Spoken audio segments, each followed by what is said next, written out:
Certo, então agora que a gente já fez a criação do nosso HPA como uma forma interativa, né? A gente está criando ele de forma interativa, a gente vai criar ele também de forma declarativa, certo? A gente já viu no vídeo passado como a gente consegue extrair o arquivo, né? Como a gente consegue criar o modelo declarativo dele de forma mais simples, tá? Mas a gente vai ver também nesse vídeo, né? Uma versão 2 do HPA, porque o que acontece, né? O HPA ele foi criado no início do Kubernetes e a gente só conseguia na versão 1 fazer o update, né, fazer a atualização de escalabilidade, né, escalar os pods de acordo com a CPU. Tá?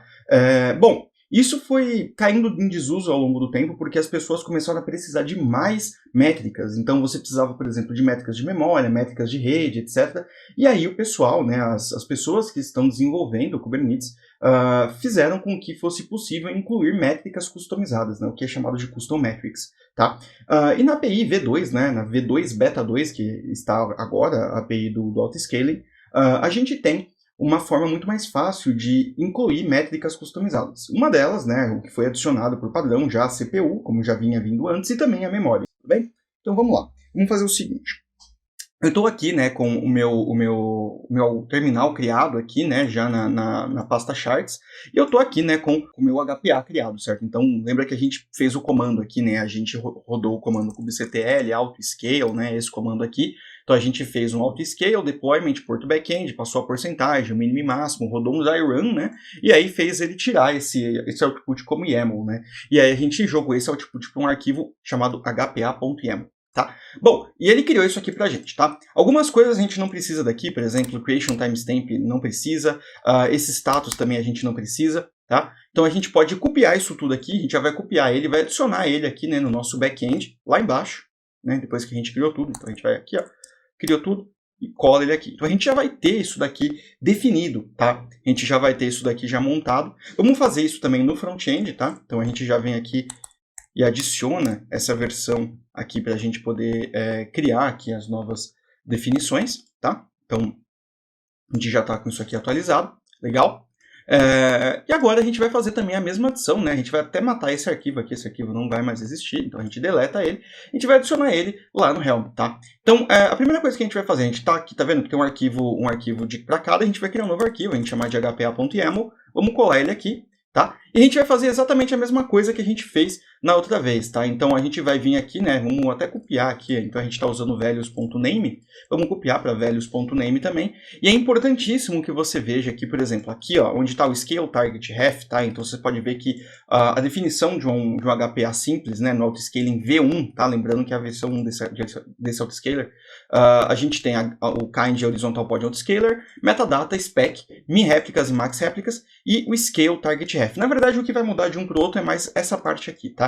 Então, o Scale Target Ref fala o que ele vai ter que escalar, qual que é o deployment que ele vai ter que escalar. E esse API version aqui é importantíssimo que ele seja a mesma versão que você usou aqui no deployment, tá? Então, o kind e o API version tem que ser a mesma coisa, tá? Então, tá vendo que a gente está usando os mesmos e o nome do deployment. Essencialmente, a gente vai copiar essas duas linhas e essa linha aqui, né, do deployment para fazer a mesma coisa, tá?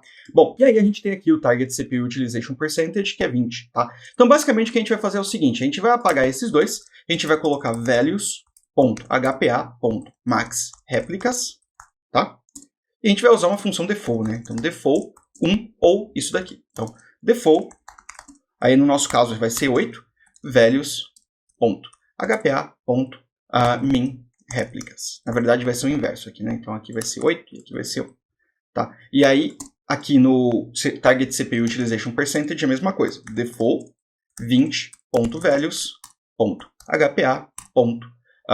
Eu costumo utilizar como CPU utilization, tá? Utilization, tá? Vai ficar desse jeito.